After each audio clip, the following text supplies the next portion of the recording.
right. I think we don't want to take up too much of people's time. So let's perhaps start, and then as people join, they can just sort of catch up. All right, if everyone wants to, as they're doing, introduce themselves in the chat, that would be great. Just to introduce myself, my name is Jean Scrimger. I'm Director for Operations and Growth at the Accountability Lab, and I am the Northern Hemisphere co-chair this year for the TAP Network Steering Committee. You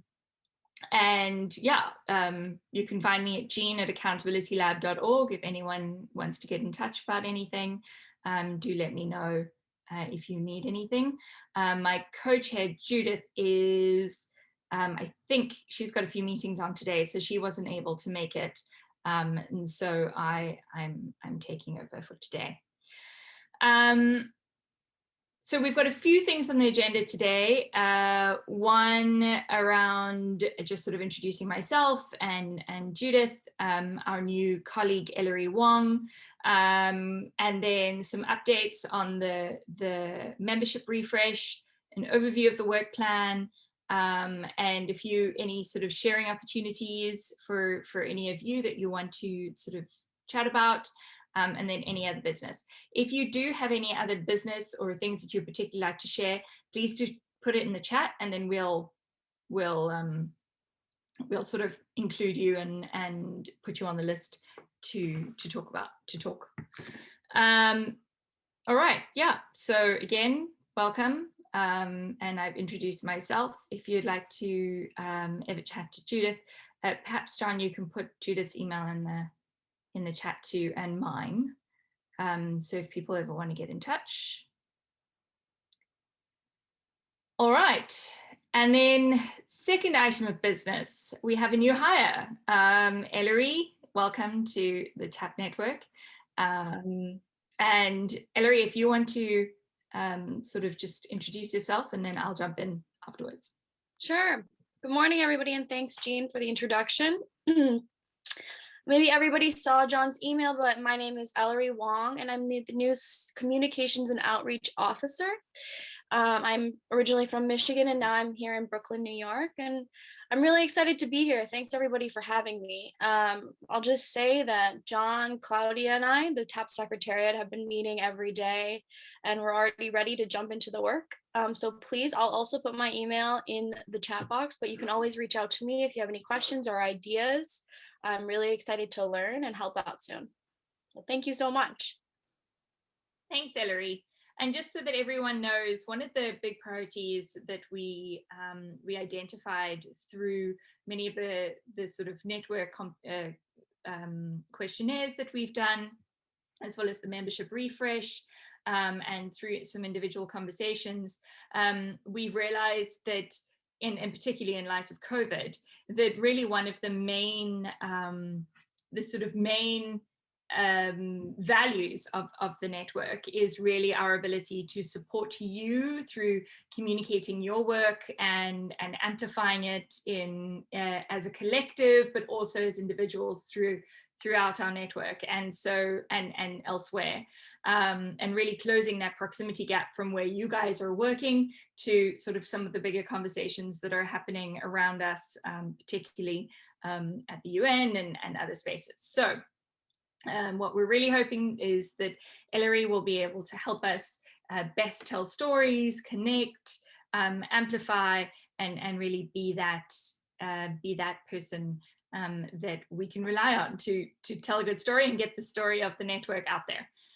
John, do you want to add anything? Yeah, just really quickly. Thanks, Jean. Yeah, I mean, another priority that we have, and we'll talk a little bit more about this during the discussion on the work plan. But obviously, a lot of the feedback that we've gotten from you, again, like Jean has just said, is about showcasing the work that you all are doing. But another priority that you all, or a need that you all have identified, kind of in that same vein, is that we need to have better opportunities and platforms for cross-member collaboration as well. So finding ways for each of you to connect with one another on your own time in the absence of things that we would otherwise provide or organize, providing platform for you all to work together. And so I'm really glad that we have Ellery on board for that storytelling aspect, but also she has a background in computer science as well, and she comes from the UN division for the SDGs, and there she actually helped manage the Accelerator Action platform, which is kind of a similar approach to what we want to do in terms of showcasing the work that you all are doing, but then having it be a platform for you all to find out more information about each other, and then collaborate and partner together going forward. So really excited about that. Again, it's been an ask from all of you for quite a while now. So we're finally in a position to actually take care of the technical aspect of kind of designing these platforms for engagement. So definitely excited about that going forward too.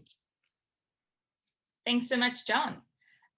Just a quick reminder, everyone, we're almost at 30, well, we're at 32 participants now. If you have anything you want to add into to the any other business or the network sharing opportunities, please just type out in the link that you would like to take a minute and chat, and then we will make a list and make sure to point to you. All right, next point, updates on the TAP network refresh and next steps. John, do you want to take this on? Sure, thanks, Jean. Yeah, I'll be brief on this because I've sent a number of emails over the past month or so about the membership refresh. But just first off, a big thanks to all of you for engaging in that membership refresh. I think if you're here on this call, you have responded to the membership refresh that we put out back in November and December. Basically, this was an attempt, after the steering committee came together to strategize for, the strategic plan and the work plan for 2021. Kind of realized that, our membership was very nebulous. It was very loosely formed, dating back to our days in 2014 and 2015 during the negotiations for the SDGs, where we needed to be as flexible as possible with our membership to get as much support as possible. But now we realize that there were a lot of inactive members. Either colleagues had moved on to other organizations and their organization was still on the listserv, or just inactivity in general. And so we decided to really identify the colleagues that were most engaged with TAP's work through this membership refresh. So again, thanks to all of you for engaging in that a couple of months ago. Basically, again, what we wanted to do was ensure that there was ownership and buy-in from all of you still. But then this also helps us, again, from the membership engagement side of things, it helps us engage with each of you a little bit more deeply as well. Stemming from this, again, one of the big priorities for this year, especially in light of the COVID-19 pandemic and the shift to everything virtual engagement, we really wanted to again enhance the engagement with us between the steering committee and secretariat and the membership, but also between members and partners as well. And so just in terms of next steps, I've sent a couple of emails about working groups. You all, during the survey from last year and the membership refresh, have told us a couple of areas where you had seen potential for working groups. So we now have established 2 working groups, one on advocacy and one on spotlight reporting. The advocacy working group will obviously take care of our strategy and planning and actual advocacy work around some of the key moments this year. I think especially with the 2021 HLPF, where SDG 16 will be under review again. that's a particularly big moment. We'll likely refresh the Rome Civil Society Declaration on SDG 16 plus in advance of that meeting. So there's quite a bit of work on the advocacy side over the next few months. On the Spotlight Reporting Working Group, this will be a working group where colleagues can share their experiences around Spotlight reporting and the lessons they've learned when putting Spotlight reports together. Or it could be for colleagues that are interested in drafting Spotlight reports going forward. We want this to be, again, an opportunity for you to learn from one another. But very concretely, this working group will also contribute to the update of the Goal 16 toolkit that we are currently undertaking now. There will be a quite significant section of that toolkit which will detail Spotlight, how to do a Spotlight report on SDG 16. And this Spotlight reporting working group will basically update the guidelines that we have for Spotlight reporting, which was drafted back in 2016. So this Spotlight report working group will also help revise those guidelines for the toolkit. So again, if you're interested in advocacy or have experience in Spotlight reporting or want to learn more about Spotlight reporting, please do join those working groups. And again, we'll send out a link for you to join these working groups after the call as well. Another thing that we'll also work to do in the days ahead is develop a WhatsApp group. A lot of you had expressed an interest in engaging via WhatsApp in addition to the TAP listserv. I do think WhatsApp is a way for more informal engagement. So just really quickly sharing some opportunities for your fellow TAP members. So we'll put that together in the days ahead as well. And then I think a little bit medium term, looking forward towards the HLPF in particular. This was a member refresh. So TAP members are what we revamped that structure. But obviously there's the TAP partners as well. Some TAP partners have been part of the network for many years now, submitted their partner application back in 2017, for example. And so now I think there's a need for us to have all TAP partners kind of update their commitments, tell us what they're doing right now, tell us what they're committing to over the years ahead. And one of the things that we'll look to do in advance of the HLPF is take stock of all of those commitments from TAP partners and bring it to the HLPF. So we'll draft kind of a synthesis report where we'll highlight some of the key commitments that you all are making to really send a message to member states at the HLPF by saying, look, civil society is doing their part in advancing SDG 16. You now need to up your own commitment here at this HLPF where SDG 16 is under review. And so we'll look to showcase these commitments from TAP partners a lot more heavily going forward. So please, if you're a TAP partner, just be on the lookout for more information about this process. But if you aren't a TAP partner and still want to have your commitments showcased and your work showcased, please, please do consider an application to become a TAP partner. We'll send out more information in follow-up from this call. That's it. That's a lot. Again, there's a lot that we have planned going forward, but I'm also happy to take any questions if anyone has any.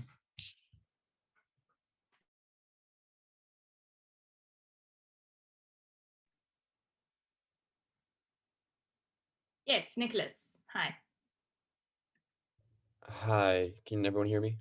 Yes. Okay. Hi, Jean, John, Ellery, everyone. Thank you all for this. Sorry, just a really quick question, John. I think I might have missed it, but I saw Claudia also just sent in the group, in the chat, sorry, a form to join a working group, and there's one on advocacy. I know you touched upon advocacy just now in saying how there will be a focus around HLPF, of course, and there will be an update of the Rome Declaration. I was just wondering what exactly else you were thinking about doing with that working group, if it would just be more general advocacy at this point in the lead up to HLPF and trying to, generate momentum on SG 16 ahead of that, or if there were any other plans there. Thanks. Yeah, just very briefly on that, Nick. Yeah, we actually have a fairly detailed kind of timeline and overview of opportunities that we'll share with the advocacy working group, but it's a good point. Maybe we want to share that with the wider membership as well, just in case they are interested in some of these opportunities. But just to name a few, the HLPF review negotiations are currently underway. So we're mobilizing around that right now. Particularly given that this will shape the HLPF over the next handful of years at the very least, if not long term. And obviously the HLPF is a really important platform and opportunity for us to engage with. So we'll engage in those negotiations over the next couple of months. So that's a more immediate opportunity. But also longer term, again, we're kind of working on strategy and approach as well, because it's, beyond the HLPF, for example, there's the LLDC conference, or the LDC conference, the Least Developed Country Conference, which will be held in, I think, January of 2022, so next year. But there's a whole negotiation process leading up to that. It's obviously really linked with the SDGs, and colleagues from the UN have expressed an interest in having TAP be engaged. So again, we'll talk about opportunities like that come across.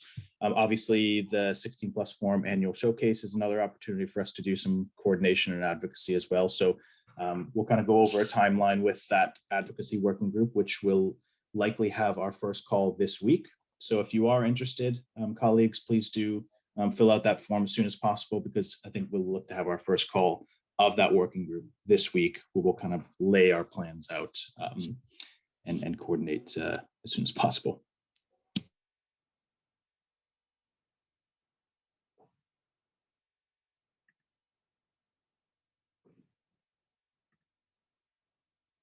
Great. Thank you. Alex from Mzalendo Trust, regarding HLPF review, would the feedback on various commitments from TAP partners be of value if a country is not scheduled for review? Yeah, maybe I'll just very briefly touch on that. So what we're looking to do in advance of the HLPF, and again, we'll share a lot more information about this as things develop and as we put everything together. What we're looking to do, again, is to bring your commitments, your work to the HLPF and feature it in a wide range of ways. It's not just a report. We'll do a lot of these storytelling things that we had talked about before.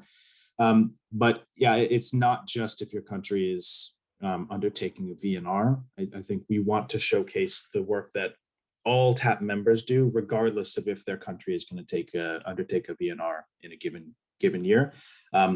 There's a lot more that you can do if your country is undertaking a VNR in a given year. And again, in the lead up to the HLPF, we'll coordinate a lot more in the advocacy working group on how to engage in a VNR process. For example, we'll kind of take stock of where VNRs are taking place and where we have active TAP members and coordinate how you all can engage in the VNR process. So the advocacy working group will not just be kind of global advocacy at the UN. It will also take a look at the opportunities that we have for national level engagement as well, in the case that there are entry points that we can take advantage of. So again, I would definitely encourage colleagues that are interested in any level of engaging with governments or engaging in these global processes. If you are interested in this, please do consider joining the advocacy working group, because we'll talk about that in a lot more detail.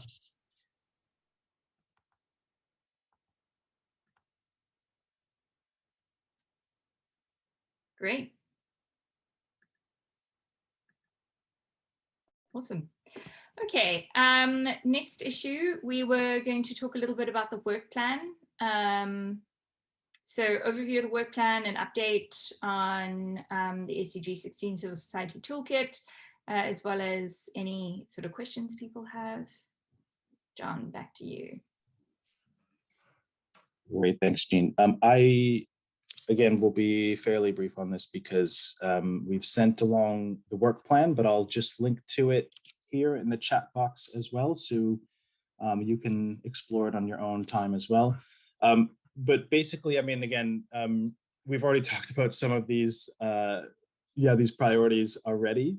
The first, I think, is the membership and partner engagement. That is priority number one for the steering committee and secretariat. Again, taking a look at how we showcase your experiences and your stories and connect you all individually as well, providing platforms for you all to connect with one another. There are many, many things that we will look to take forward. Again, not just platforms for collaboration, like the working groups, for example, but again, platforms to showcase the work that you're doing.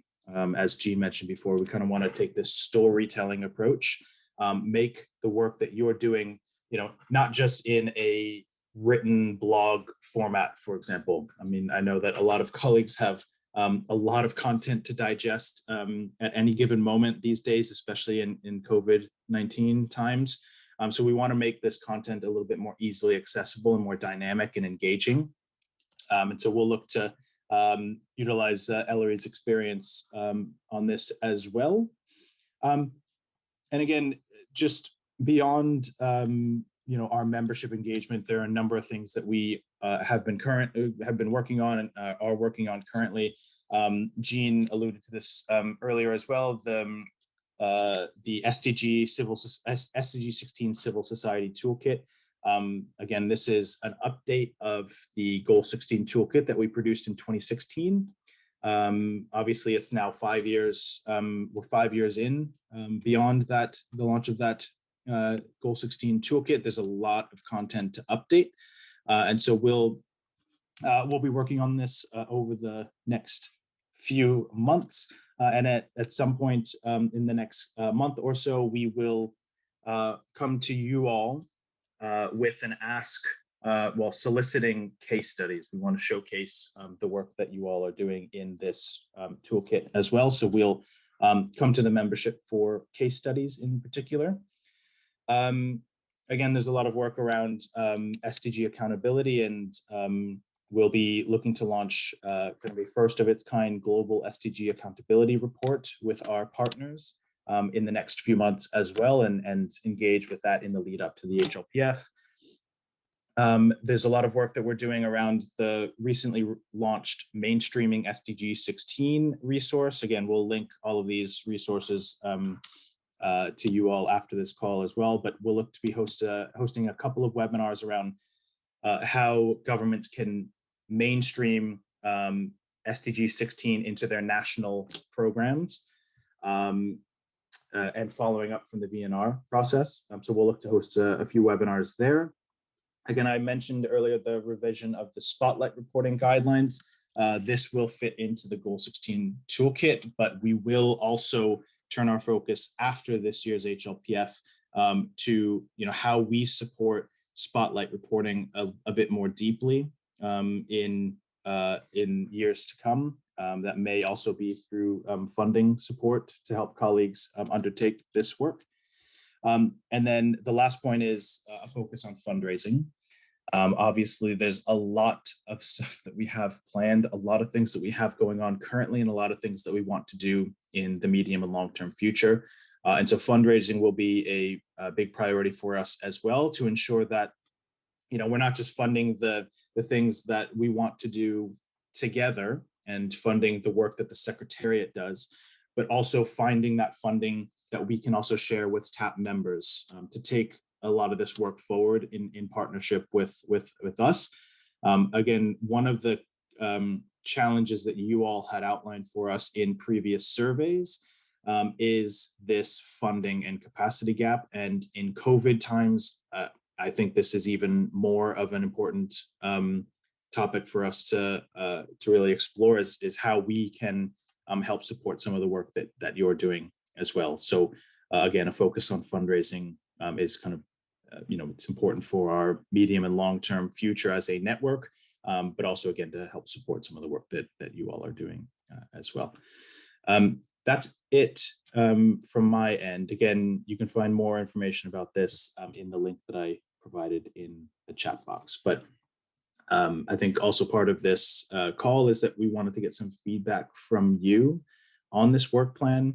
And if you had any other ideas for things that we should be prioritizing Again, we do this survey fairly regularly, but I think this is an opportunity for us to kind of discuss if these still fit with what your priorities are collectively as a membership.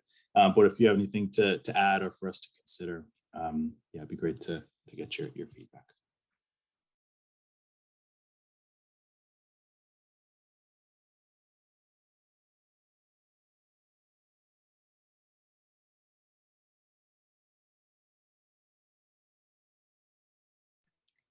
Anybody? Feel free to either raise your hand or just unmute yourself.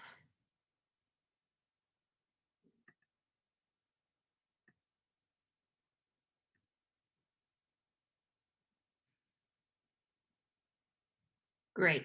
So John has put the work plan in the chat, so feel free to take a look, comment, add new ideas, and we will take them on board.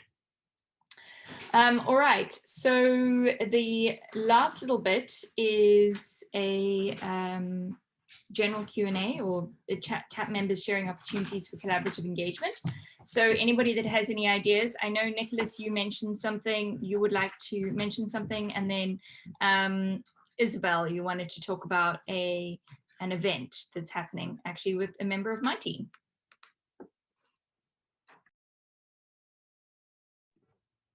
Should I go first? I mean, Isabel, if you would like to go, absolutely, please feel free. Should I go?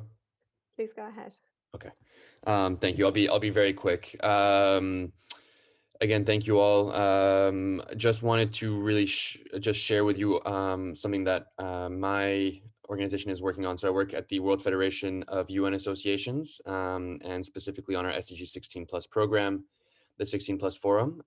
As some of you may know, and I do see a few familiar faces here on the call, we host an annual showcase every year where we bring together SDG 16+ stakeholders from around the world to share in best practices, lessons learned, really learn from each other. It's a 4-day conference that takes place in one of our member states every year. In 2021, it will be taking place in Costa Rica and San Jose. We're actually about to announce the new dates. It was originally scheduled for December of 2020. Of course, we couldn't have it because of COVID. We had pushed it back to April, and now we will be pushing it back to the end of the year. And hopefully we will be able to host a conference of this nature in person by then. Of course, invitations are open to all. And if you have any questions, please do not hesitate to reach out. I'm happy to share my email address in the chat. So if you have any questions on the showcase, please reach out. But we did also do a few virtual sessions at the end of January with Costa Rica. John actually spoke on one of the panels, and thanks again, John, for your contribution there. And we will most likely be doing another few virtual sessions in the lead up to the showcase in the coming months. So again, if you do have any questions, please do feel free to reach out. If you'd like to be on our mailing list to find out about those upcoming events and updates on the showcase, same thing, just let me know and we'll be more than happy to add you. Thanks.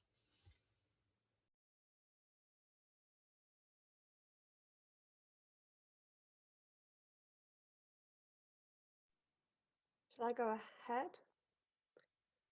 Hi, everybody. Please wave or please shout if you can't hear me. I guess. Anyway, I'm Isabel from Integrity Action. We support citizens to monitor the delivery of vital projects and services where they live and to solve the problems that they find together with duty bearers. We've been conducting research into how best to sustain social accountability initiatives. And on the 9th of March, we'll be presenting the key findings. Our researchers will be presenting the key findings in a webinar, along with a colleague from the Accountability Lab Nepal team, who'll be talking about their CivAct program. And also we'll have some people from South Africa talking about citizens' participation in relation to the national budget there. So I just wanted to extend the invitation, and I'll paste the link here. Please feel free to sign up, and there's also some information online about the research with the preliminary findings so far, so I'll paste the link for that as well. And I look forward to seeing what opportunities there are for collaboration and working with all of you. Thanks very much.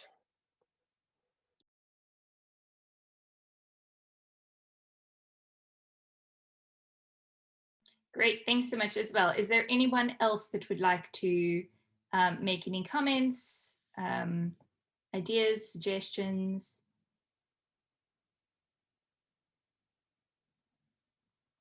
And then also for just a quick question, how often would people like these meetings to be? So would you like them bi-monthly? Would you like them monthly? You know, sort of what kind of frequency? Would you like them quarterly?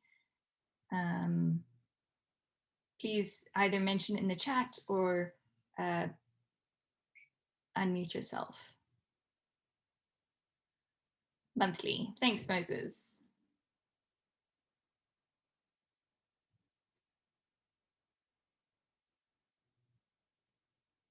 All right. Is there any other business that anybody would like to mention?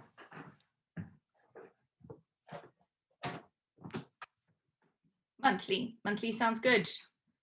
All right, John, Ellery, and I think Claudia's here too. There we go. You have your marching orders. Monthly would be good. Anything else? Anybody would like to mention? Any news you'd like to highlight?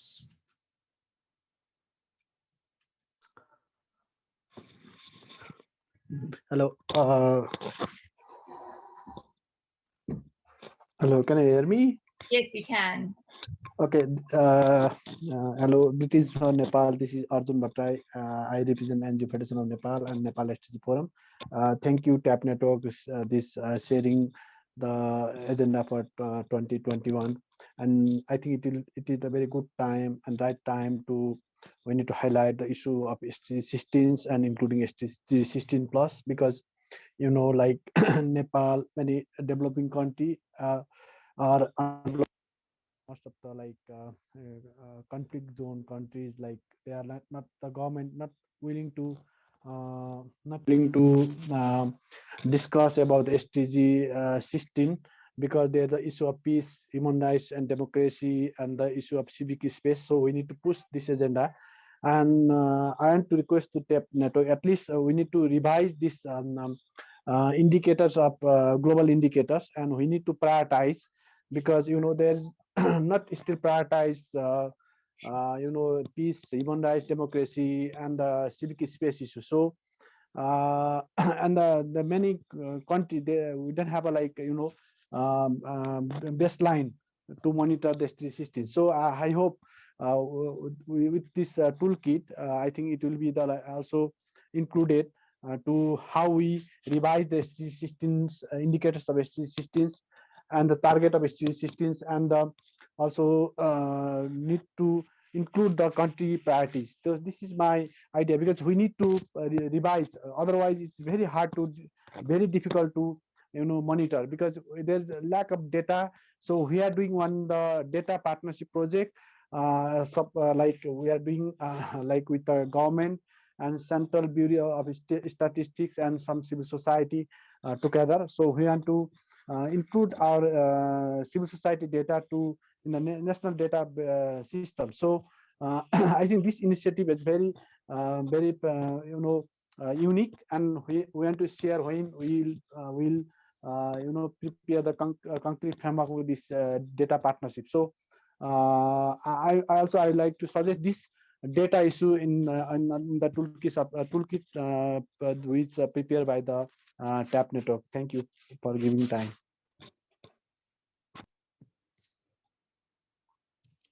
Jean, if I could just briefly on this point. Please do. Yeah, thanks a lot, Arjun. I think, yeah, this is a point that we will include some guidance on data collection and indicators in the SDG 16 civil society toolkit that we're currently working on. So there will be some guidance on that. It'll mostly be in light of the spotlight reporting topic, but we'll talk about the need for citizen-generated data and some link to some resources that are already out there.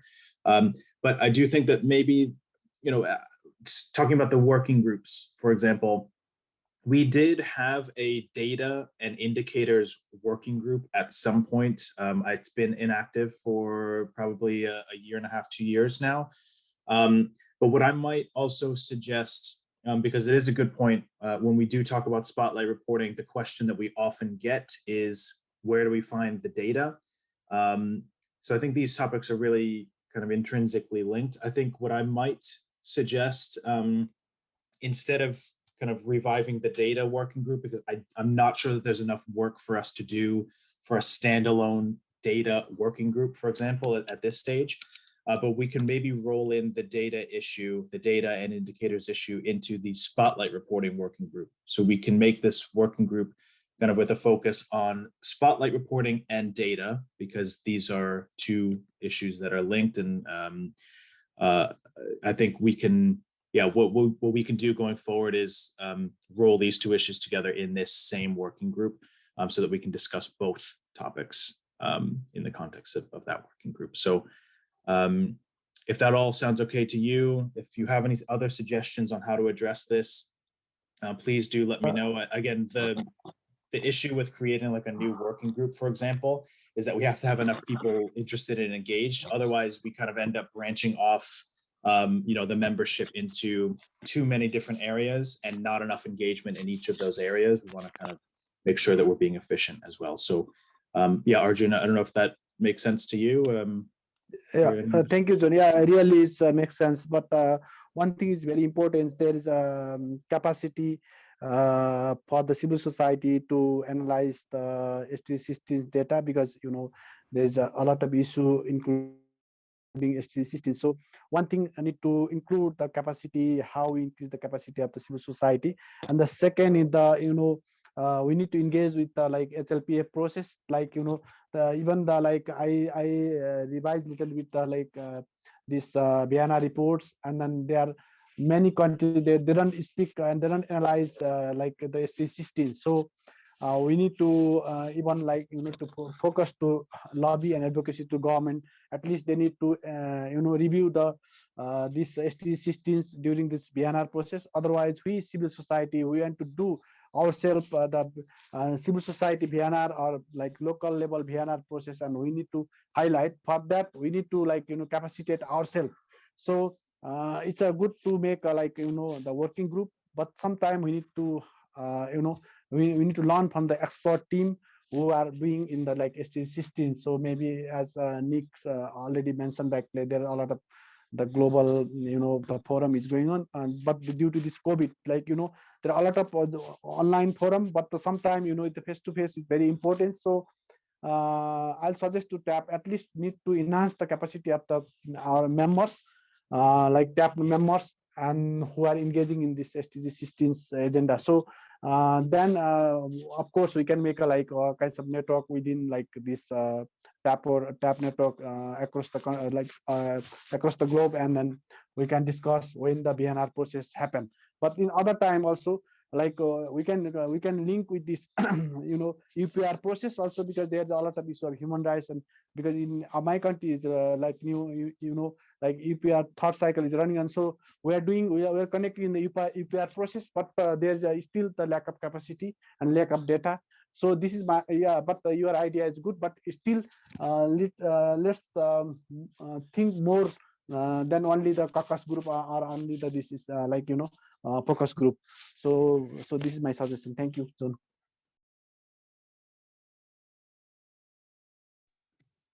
Great, thanks, Arjun. Yeah, I think just very quickly on this point, I mean, we have, again, we're working on the revision of the SDG 16 toolkit at the moment. And then after that resource is available, we'll look to kind of formalize our capacity building programs based around that resource. But maybe, this is a good point that there may be requests from colleagues to engage in the VNR process for this year. So what we might also do from following up from this is, through a form or something, if you all identify a need for capacity building in a particular context, we can take on all of the requests that we get from you and kind of prioritize how we can allocate our time and resources over the next few months leading up to this year's HLPF at least. That way we can still do something more informally, even if we don't have a huge amount of time or capacity to support you necessarily. I'm sure there are ways that we can support with a lighter touch and more informally. So I think that's a good idea. We can also do that in follow-up from this as well. Thanks, John. Josephine and then Tola. Yes, thank you very much. My name is Tola Windobi. I'm from Nigeria. Just 2 quick points. One is the issue of the frequency of our meeting. I think once in a month is still okay, at least for now. So if there's a need for us to increase the frequency later on, I think we can do that. But for now, once in a month is okay. Now, the other issue that has to bother my mind is the membership drive. Look at the meeting that we are having today. I think just about 35, 36 of us are attending the meeting. And you see, I believe TAP Network is such an organization that commands many members, really. Because when you look at the activities of TAP, you specifically, you look at Goal 16, which deals with access to justice, but that Goal 16 itself runs across all other goals, all the remaining 16 goals. So that suggests that we have so much to do, and as a result, many members are expected even to join. So I'm surprised as we have just only 36 holding this meeting today. Perhaps they didn't get enough information about it, that's why they didn't come. But we could do something around that too. If it repeats itself, maybe next time when we are going to hold a meeting, then we can find a way of strategizing. And I believe that, we have a template on ground, which it seems we don't want to look into this time around. Like we used to have regional groups. Maybe if you look at that, each focal person will be responsible for membership drive around his own region. So maybe we need to consider that as well so that we can have as many members as possible, because I believe strongly that the more we are in this campaign, I think the merrier, because the issue of access to justice is so broad. Forms of violence is also there, and abuse, exploitation, trafficking, smuggling of person, rule of law, violating of human rights, illicit financial flows. We have a lot of these activities that I believe many of our member NGOs are into. And if you come together, I think coming together under one umbrella, we achieve much. So that's my just 2 contributions I wanted to make. So thank you very much. Yeah. Hello, everyone. Hi. Yes, I'm Josephine from Nigeria. I actually want to talk about the issue of data. Data is very crucial, and there's nothing we are going to do that we don't need data. I'm a pure and applied mathematician, also an economist. So I believe anything we want to do, we need data collection. So we could start with anything we write. We could make use of pie charts, histogram, just to make our presentation known to people. With that, so we don't need to form another group. And issue of membership drive, I think we don't need to jump into conclusion yet. This is the first meeting, and we know that COVID-19 actually affected us greatly. So I want to believe that after this meeting, and that is why we all agree that monthly meeting will be very good, so that by the time we finish this meeting, we want the report to be out. Let it be shared among the members and those who are willing to join. And with that, they know that something is going on. So we should also take note of the impact of COVID-19 so that we can be able to work gradually. And that's just my notes. Thank you. Thank you so much, Josephine. And I see in the chat, we've got a really great comment from Stephen. asking whether or not there'd be space in the TAP site to include information and relevant events and regional development for it. I think that's an excellent idea. I think, John, you can perhaps sort of actualize that. I think one of the challenges, has been that, when the meetings are not sort of regularly scheduled, I think it's harder for people to jump in. But if we have these scheduled on sort of a regular monthly basis, we know when they're going to be, then you join when you can, and you don't when you can't. Sorry. I think that will hopefully encourage a lot more people to join. I'm not sure what the final numbers are in terms of members, but I think we're sort of in the hundreds now, aren't we, John? Sort of a couple of hundred. Yeah, we're just at about 250 after the membership refresh. Great. So yeah, I think let's see how many people we can get involved, really show our value, and then see, what it would mean to get new people on board. Dennis.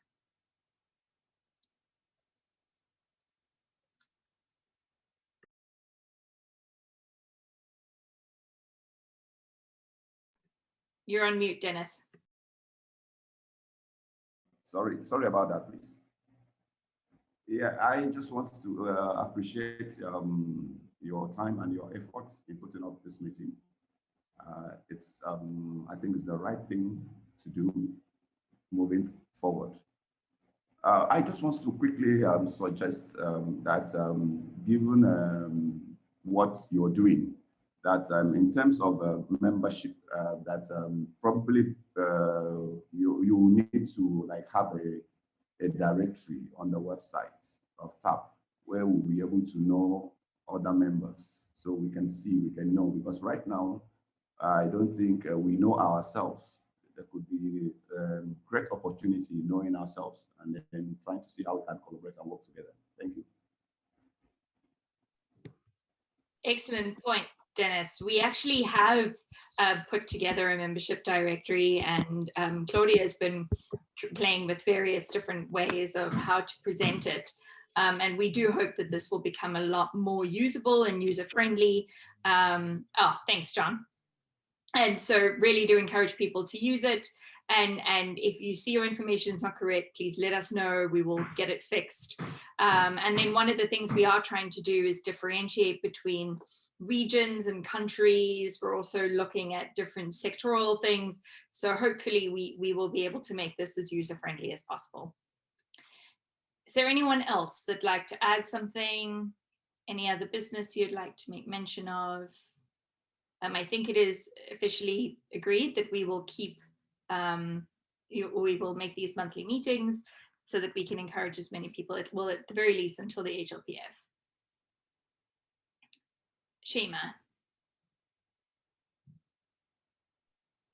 Hello, everybody. There we go. Can you hear me? We can. Okay, thank you very much for this chance and for these repeated meetings. It's just a great add for us to be with you. I am from Yemen. I'm from Improve Your Society organization. And we are working on advocacy. We find that, as you mentioned, that one of our goals is to get the government interacting with the society, with the national foundations, and with the civil organizations and civil society. We are still in the war crisis and the epidemic of COVID also, but we can find that there is a little bit push or improvement in advocacy strategies and procedures. Recently, we're working on peace projects. Also, we are trying youth to enable them to work hardly and to get engaged in the society, in many fields and sectors of life, like maybe health and social development and other things.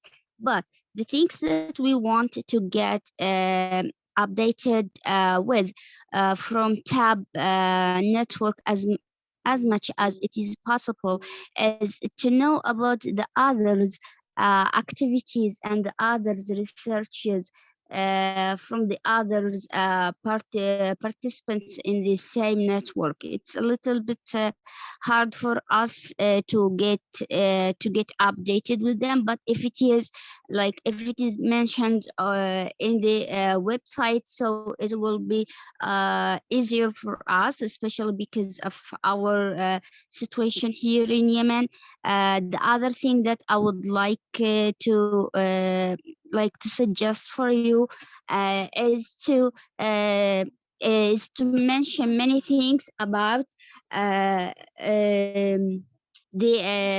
projects they held, and they try the meetings they do, so we can get the benefit from them, and we can update we can adapt it to our situation in Yemen as much as possible. Thank you.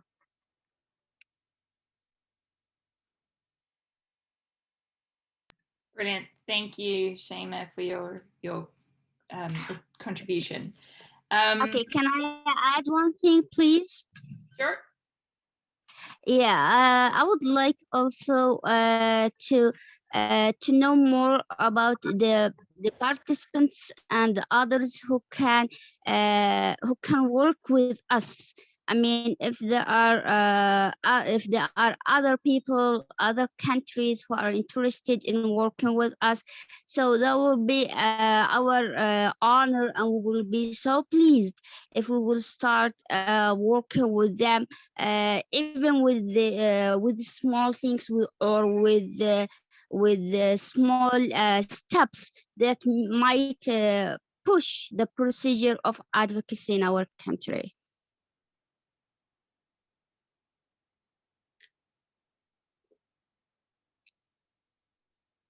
Thank you so much.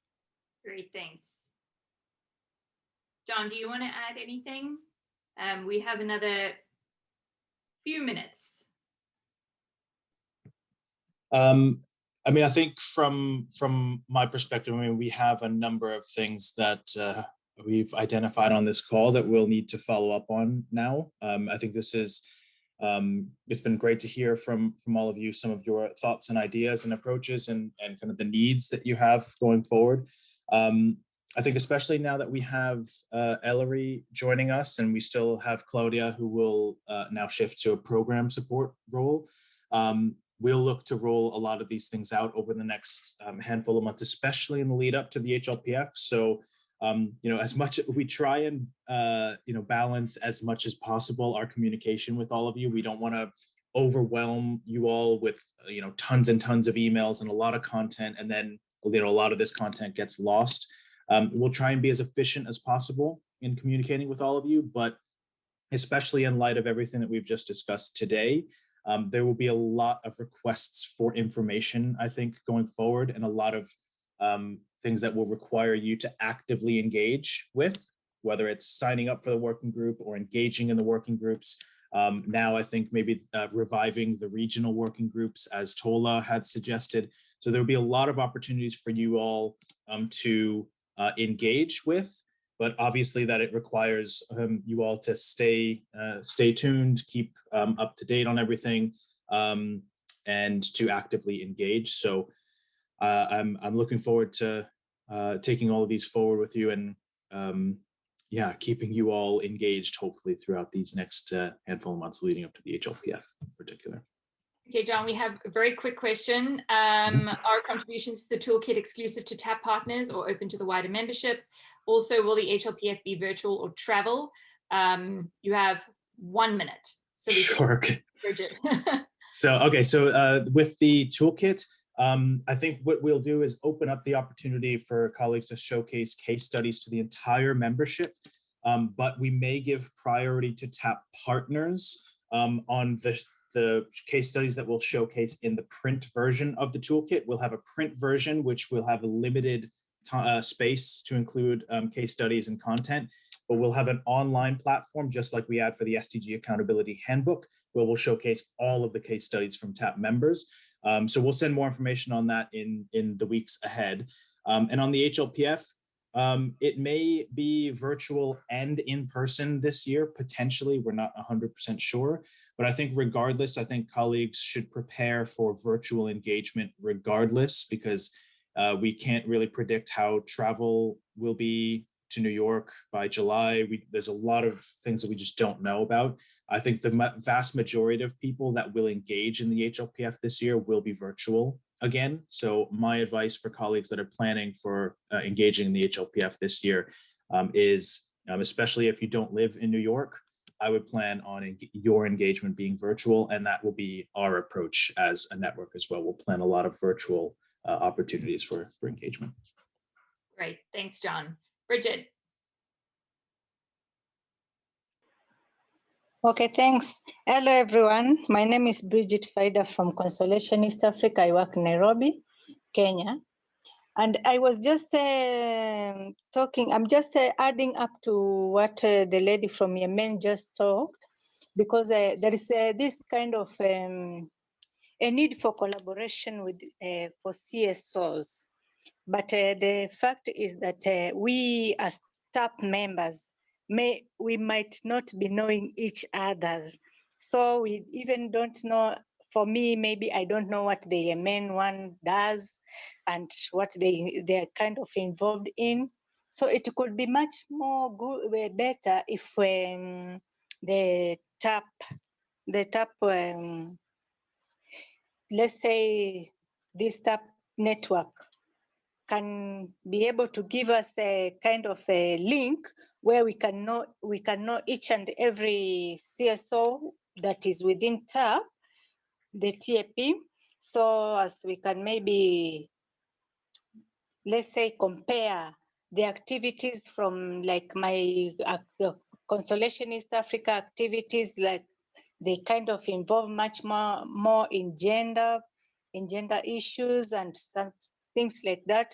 So we can just compare each other, and then we see where we can collaborate with the other CSOs within and also it will be good at least to know each other than just coming once in a meeting and we don't know each other, but we have a kind of better work together by knowing each other and knowing each other's activities. Thank you. Great, thanks, Bridget. May I suggest that you take a look at the membership list on the website as your first port of call, and then we're going to, as I said, keep updating the membership website as much as, or membership page as much as we can, which will also, so you can search through level, different interests, different organizational priorities, regions, sort of locations, etc. So hopefully we can help teams with that. All right, we have come to the top of the hour. A few people have already dropped off. If there's anything else, please send an email to John or myself, and or Ellery or Claudia. We are here to help, so let us know and hopefully chat to you next month. Thanks, everyone.